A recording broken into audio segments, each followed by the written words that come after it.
사도 베드로가 기록한 편지입니다. 이 베드로 전서와 베드로 후서의 전반적인 배경은 크게 다르지 않습니다.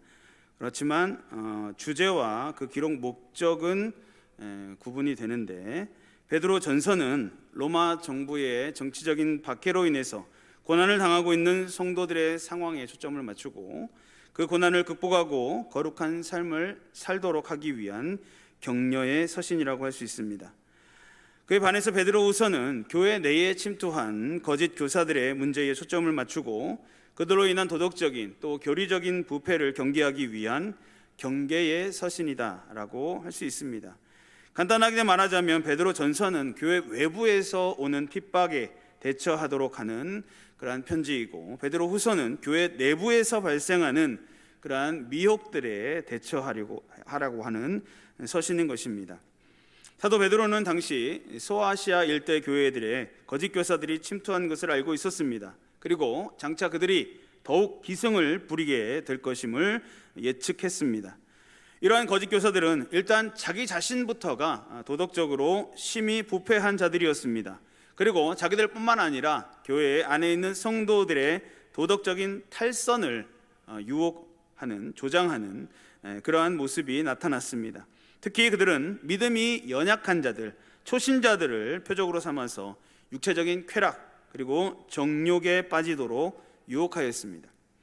복음 안에서의 자유라고 하는 그러한 빌미를 도덕적인 방종으로 나타내려고 가르쳤던 것입니다. 도덕적인 탈선을 조장하는 것뿐만 아니라 거짓 교사들의 또 다른 위험은 기독교 교리에 대한 잘못된 부분을 가르치는 것이었습니다. 거짓 교사들은 그리스도의 재림을 부인하는 자들이었습니다. 그래서 재림의 약속에 관해서 그들은 부정하였고, 또 성도들이 그 재림에 대한 이야기를 할 때마다 조롱하였습니다. 베드로전서 3장 4절 말씀에 보면 주께서 강림하신다는 약속이 어디 있느냐, 조상들이 잔 후로부터 만물이 처음 창조될 때와 같이 그냥 있다라고 하는 이러한 말들로 성도들을 조롱하였다라고 하는 것입니다. 그런데 그리스도의 재림을 부인하는 것은 기독교의 종말관을 파괴하는 것입니다. 성도가 핍박과 환난 중에 인내할 수 있는 것은 그리스도께서 다시 오실 때 칭찬과 존귀와 영광으로 이어질 것이다 라고 하는 종말에 관한 소망에 근거하고 있는데, 만일 그리스도의 재림이 부인된다면 종말에 관한 교훈은 또 그 소망은 헛것이 되고 그 소망에 근거한 성도의 삶 역시 헛것이 될 수밖에 없기 때문입니다. 오늘 이 밤에 오늘 본문을 중심으로 하나님의 말씀을 함께 살펴볼 때에 우리가 반드시 기억해야 할 것들을 깨닫는 시간이 되기를 바라고, 확실한 재림 신앙을 가지고 뜨겁게 기도하는 복된 밤이 되기를 간절히 축복합니다.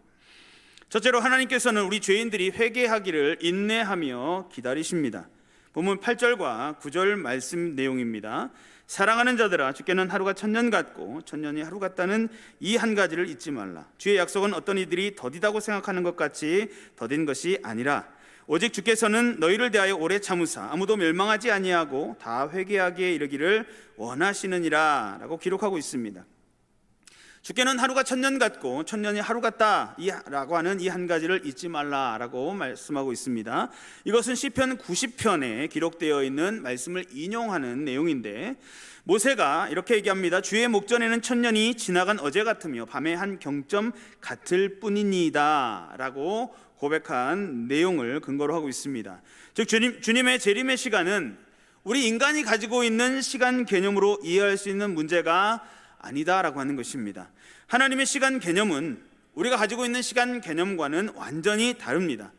하나님 편에서는 천년이 지연된다고 하더라도 하나님이 창조하신 시간에 비추어 볼 때에 영원에 비추어 볼 때에 이것은 단 하루에 불과하다라고 할 수 있습니다.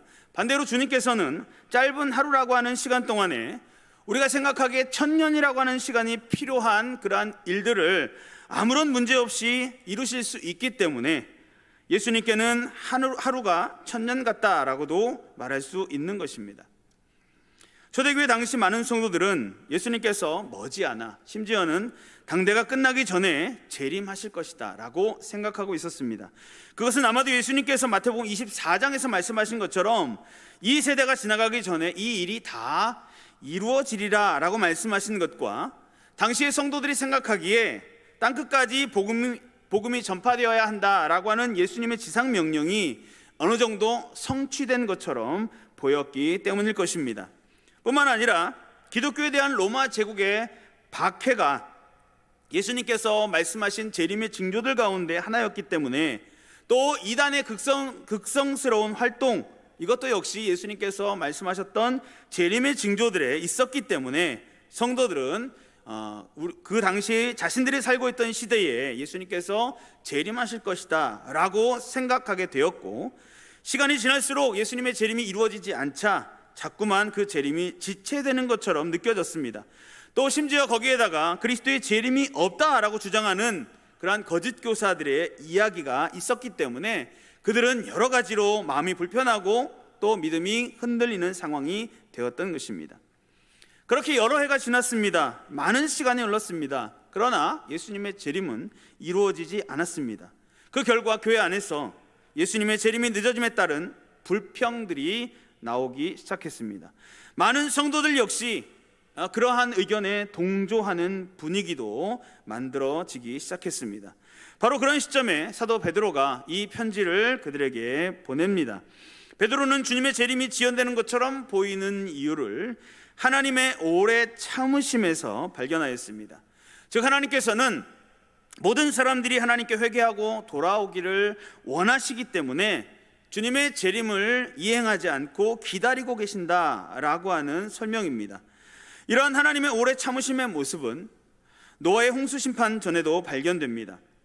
유다서 1장 14절 15절 말씀에 보면 아담의 7대 손 에녹이 이 사람들에 대하여도 예언하여 이르되 보라 주께서 그 수만의 거룩한 자와 함께 임하셨나니 이는 뭇사람을 심판하사 모든 경건하지 않은 자가 경건하지 않게 행한 모든 경건하지 않은 일과 또 경건하지 않은 죄인들이 주를 거슬러 한 모든 완악한 말로 말미암아 그들을 정죄하려 하심이라 하였느니라 라고 기록하고 있습니다. 노아의 증조 할아버지였던 에녹이 모든 사람의 심판이 있을 것이다 라고 예언했다는 것입니다. 에녹은 장차 있을 심판에 대하여 하나님께로부터 강력하고도 분명한 계시를 받았으며 그 심판에 대하여서 모든 사람들에게 경고하고 알려주는 그런 예언자적인 삶을 산 사람입니다. 창세기 5장에 보면은 에녹이 65세의 아들을 낳고 그 이름을 무두셀라라고 짓습니다. 그리고 그 이름을 짓고 난 후에 300년간 하나님과 동행하였다라고 성경은 기록하고 있는데, 우리가 이 말씀을 통하여서 에녹이 어떠한 삶을 살았고 또 어떠한 일이 그에게 있었는지 짐작해 볼 수 있습니다. 에녹의 아들 무두셀라의 이름은 그가 죽으면 심판이 온다라고 하는 뜻입니다. 아마도 에녹은 무두셀라를 낳을 즈음 하나님께로부터 장차 임할 심판에 대한 메시지를 받았던 것 같습니다. 그래서 그 아들의 이름을 무두셀라, 그가 죽으면 심판이 온다라고 짓고 그 이후의 삶을 하나님과 동행하는 삶으로 완전히 바뀐 삶을 살았던 것입니다. 우리가 잘 알고 있다시피 무두셀라는 969세를 산 사람입니다. 성경이 기록하고 있는 사람 중에 가장 오래 살았던 사람입니다. 창세기 5장에 보면 25절에 무두셀라는 187세의 라멕을 낳았고 29절에 라멕은 182세의 아들을 낳고 이름을 노아라 하였으며 창세기 7장 6절에 보면 홍수가 땅에 있을 때 노아가 600살이다 라고 기록하고 있습니다. 노아가 태어났을 때 무두셀라의 나이는 369세였습니다. 대홍수 노아가 600세 되던 해에 일어났는데 그 시간들을 합치면 무두셀라가 969세 되던 해에 노아의 홍수가 있었다라고 우리는 계산할 수가 있습니다. 무두셀라의 향년이 969세다라고 하는 것은 그 홍수가 있던 그 해에 무두셀라가 죽었다라고 하는 것입니다. 무두셀라가 죽은 후에 심판이 왔는지 혹은 이 심판으로 인해서 무두셀라가 죽었는지는 분명하지 않습니다. 그렇지만 그 하나님의 계시를 통한 에녹의 그 메시지는 분명히 정확하게 실현되었다라고 하는 것을 우리는 알 수 있습니다. 하나님께서는 노아 때에 있을 심판을 이미 1000년 전에 에녹을 통하여서 말씀해 주셨습니다. 하나님께서는 이 심판에 대해서 1000년을 참으신 것입니다. 하나님은 에녹을 통해서 사람들에게 심판이 있을 것을 예언하시고 무드셀라의 나이 969세 1000년 가까이를 참고 참으시면서 한 사람이라도 더 구원받기를 기다리고 인내하셨으며 심판하시기 얼마 전에는 노아의 방주를 통해서 임박한 심판이 가까웠다라고 하는 사실을 보고 알 수 있도록 하셨습니다. 이처럼 하나님께서는 장차 반드시 올 심판을 미리 알려주셨고 또 사람들이 돌아오기를 원하셨기 때문에 무드셀라가 살았던 시간만큼 기회를 더 주시고 참으시고 기다리셨던 것입니다. 한 사람이라도 더 구원받고 혹 돌이키기를 기다려주셨던 하나님은 무드셀라를 빨리 데려가실 수 없었다라고 하는 것입니다. 그러므로 우리는 무드셀라를 성경에서 가장 오래 살았던 사람으로만 기억해서는 안 됩니다. 무드셀라의 최장수 기록은 바로 하나님의 사람 사랑하심과 하나님의 오래 참으심에 근거한 하나님의 구원 계획 때문이다라고 하는 것을 우리는 기억해야 하는 것입니다. 이와 같이 하나님의 모든 약속이라고 하는 것은 하나님의 계획 안에 전부 들어 있습니다. 하나님은 예수 그리스도를 통하여서 모든 민족에게 복음이 증거된 이후에 주의 재림이 이루어질 것이다 라고 하는 약속을 우리에게 주셨습니다. 마태복음 24장 14절 말씀, 천국 복음이 모든 민족에게 증거되기 위하여 온 세상에 전파되리니 그제야 끝이 오리라 라고 말씀하고 있습니다. 이것은 태초부터 하나님의 계획 가운데 있었습니다. 그러나 우리들은 그리스도의 재림에 대한 약속을 자기 중심적으로 해석하는 경향이 많습니다. 예를 들어서 초대교회 성도들은 교회가 외부 세력으로부터 박해받는 그런 상황을 보고 그것을 말세의 징조로 해석하였습니다. 당시 초대교회 성도들은 종교적으로는 유대교로부터, 정치적으로는 로마 정부로부터 박해를 받고 있었습니다. 바로 그러한 시대적인 상황들은 성도들에게 그리스도의 재림을 더욱 소망하게 하는 결과를 가져왔습니다. 하지만 그들의 바람과는 달리 예수님의 재림은 반세기가 지나도록 이루어지지 않았습니다. 그래서 그들은 불평하고 신앙적으로도 흔들리고 있었던 것입니다.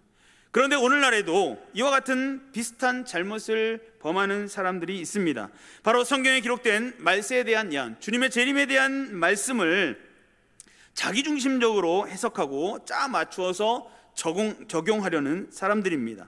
시한부 종말론자들이 그 대표적인 사람들입니다. 그들은 자신의 신앙적인 체험을 하나님의 말씀보다 더 우월한 것으로 착각합니다. 그래서 성경의 예언들을 자신의 기준으로 해석합니다. 그리고 결국은 잘못된 길로 빠지고 마는 것입니다. 그러나 우리가 잊지 말아야 할 것은 성경에 기록된 하나님의 약속에 대한 실행은 전적으로 하나님의 주권에 달려 있다, 하나님의 계획하에 진행된다라고 하는 사실입니다. 여기에는 인간의 모든 생각들이라든지 인간의 능력이라든지 인간의 주장들이 전혀 개입될 여지가 없습니다. 특히 예수님의 재림의 시기에 대해서는 더더욱 그렇습니다. 때로는 우리 스스로 대단한 존재인 것처럼 착각할 수 있지만, 그래서 우리가 하나님의 뜻을 분명하게 깨닫고 있다라고 착각할 수도 있고, 하나님의 뜻을 우리의 삶 가운데 우리가 스스로 이룰 수 있다라고 착각할 수도 있지만, 그러나 우리가 기억해야 하는 것은 분명히 저와 여러분은, 모든 인간은 하나님 앞에 죄인이며 하나님의 은혜 없이는 영원한 하나님의 진노 가운데 거할 수밖에 없는 존재이다 라고 하는 사실을 기억해야 한다라고 하는 것입니다. 그러므로 하나님의 놀라운 구원 계획 안에 있다라고 하는 사실에 대해서 우리는 감사할 줄 알아야 합니다. 하나님의 때에 그 계획하신 대로 이루시기 위하여서 하나님은 지금도 기다리고 참아 주시고 계신다라고 하는 사실도 우리가 기억해야 합니다. 그리고 이 밤에 우리에게 주시는 이 말씀을 통하여서 하나님의 뜻을 우리가 분별하고 또 하나님의 때를 기다릴 줄 아는 지혜 있는 성도들이 되시기를 주님의 이름으로 축복합니다.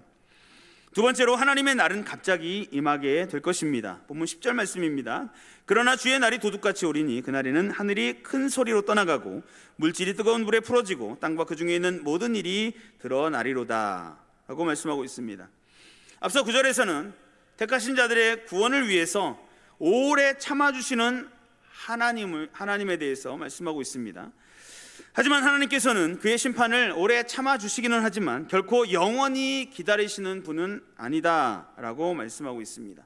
주의 날이 도둑같이 오리니 라고 하는 이 말씀은 예수님께서 재림하시는 날은 어느 누구도 알 수 없고 도둑이 예고 없이 찾아오는 것처럼 그렇게 갑자기 우리에게 임하게 될 것이다 라고 하는 뜻입니다. 마태복음 24장 42절부터 44절까지 말씀에 보면 그러므로 깨어있으라. 어느 날에 너희 주가 임할는지 너희가 알지 못함이니라. 너희도 아는 바니 만일 집주인이 도둑이 어느 시각에 올 줄 알았더라면 깨어있어 그 집을 뚫지 못하게 하였으리라. 이러므로 너희도 준비하고 있으라. 생각하지 않은 때에 인자가 오리라 라고 예수님께서 말씀하셨습니다.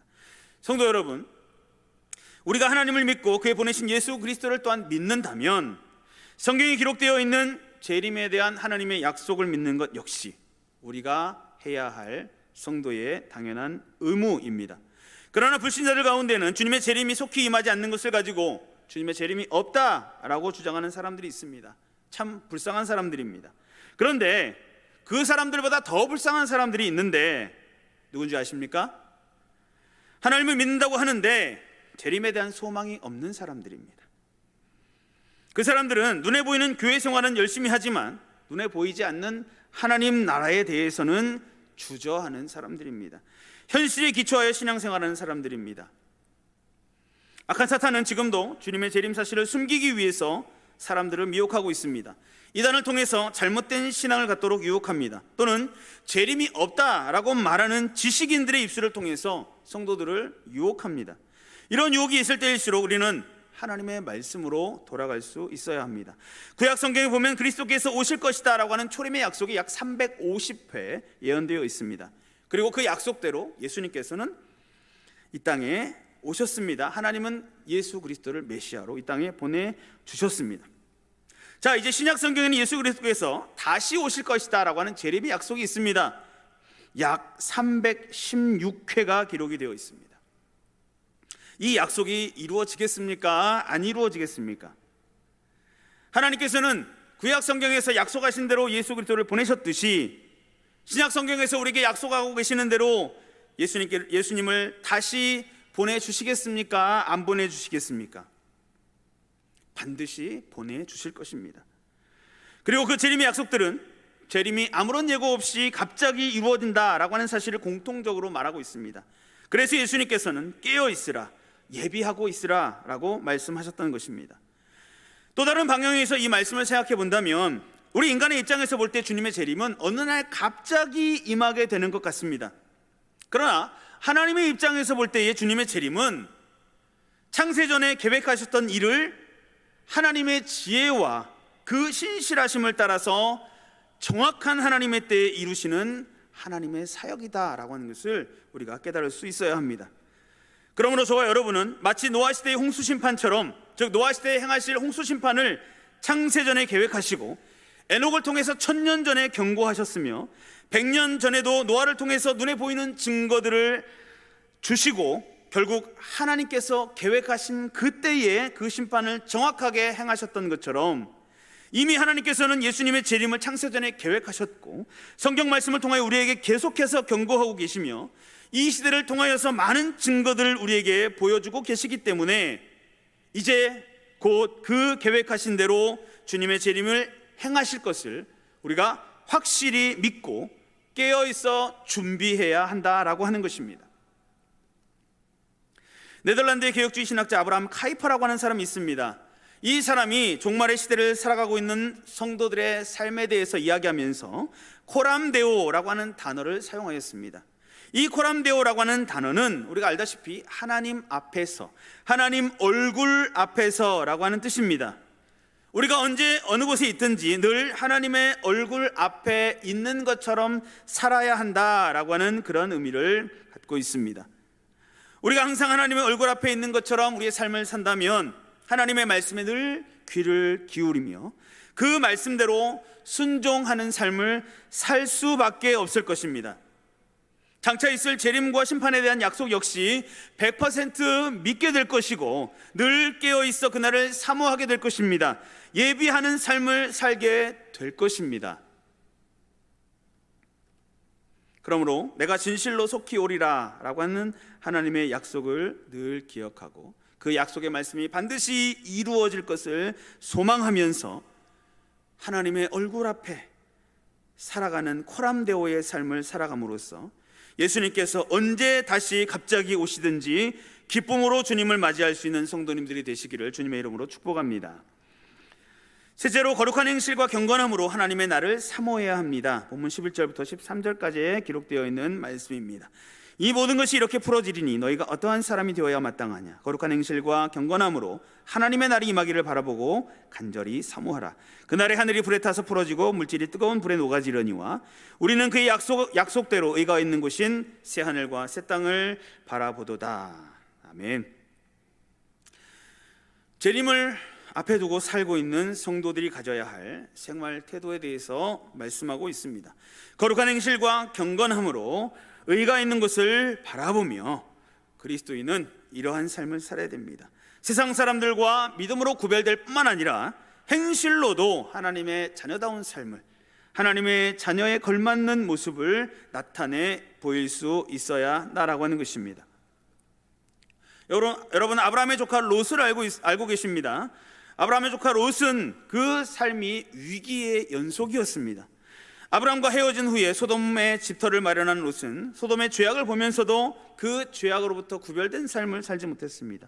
그는 소돔을 멸하기 위해서 온 천사들이 그의 집을 방문했을 때에 소돔 사람들의 횡포에 대항하지 못하고 그의 딸을 그들에게 내어주려고 했습니다. 죄악에 단호하게 대항하지 못하고 오히려 동조하는 약한 모습을 보였던 것을 우리가 봅니다. 만약 아브라함의 도움이 손길이 없었다고 한다면 롯 역시 소돔과 고모라의 사람들과 함께 멸망당하는 비참한 결과를 맞이하게 되었을 것입니다. 성도 여러분, 성도들은 거룩한 행실과 경건함으로 세상과 구별된 삶을 살아야 합니다. 야고보서 2장 14절 말씀에 내 형제들아 만일 사람이 믿음이 있노라 하고 행함이 없으면 무슨 이익이 있으리요? 그 믿음이 능히 자기를 구원하겠느냐라고 말씀하고 있습니다. 의라고 하는 것은 하나님의 속성입니다. 성경에서 하나님의 속성인 의가 사람에게 쓰이는 경우는 하나님께서 인간에게 의를 부여하실 때만 가능합니다. 갈라디아서 2장 16절 말씀에 보면 사람이 의롭게 되는 것은 율법 행위에서 난 것이 아니오 오직 예수 그리스도를 믿음으로 말미암는 줄 아는 거로 우리도 그리스도 예수를 믿나니 이는 우리가 율법의 행위에서 아니고 그리스도를 믿음으로써 의롭다 함을 얻으려 함이라. 율법 행위로서는 의롭다 함을 얻을 육체가 없느니라 라고 분명하게 말씀하고 있습니다. 사람이 의롭게 되는 것은 스스로의 선한 행위로 될 수 있는 것이 아니고 예수 그리스도를 믿음으로 말미암아 하나님께서 값없이 부여해 주시는 것입니다. 우리는 그리스도 예수 안에 있는 구속으로 말미암아 하나님의 은혜로 값없이 의롭다 하심을 받은 자가 되었습니다. 현재의 우리의 모습은 예나 지금이나 변함없이 죄인이지만 예수 그리스도를 믿는 믿음으로 말미암아 하나님께서 우리를 의인이라고 인정해 주셨기 때문에 우리는 하나님의 의에 거할 수 있게 된 것입니다. 그런데 하나님의 의는 이 땅에서 완전히 이루어지지 않습니다. 죄가 가득한 이 땅에는 사단의 세력이 권세를 잡고 있으며 그 세력하에 있는 불신자들이 이 세상을 움직이고 있기 때문입니다. 하나님의 의가 완전히 성취되는 것은 예수님의 재림 후에 이루어질 새 하늘과 새 땅입니다. 그렇기 때문에 성도들은 새 하늘과 새 땅을 바라보고 그것을 사모하며 신앙생활을 해야 하는 것입니다. 마치 에녹이 하나님과 동행하는 삶을 살았던 것처럼 말입니다. 에녹의 삶은 그 아들 무드셀라를 낳기 전에는 하나님과 동행하는 삶을 살지 않았습니다. 그러나 그가 하나님의 심판의 메시지를 들은 그 이후의 삶은 180도로 바뀌게 됩니다. 하나님 심판을 세상에 선포하고 심판의 날을 준비하는 삶을 살았던 것입니다.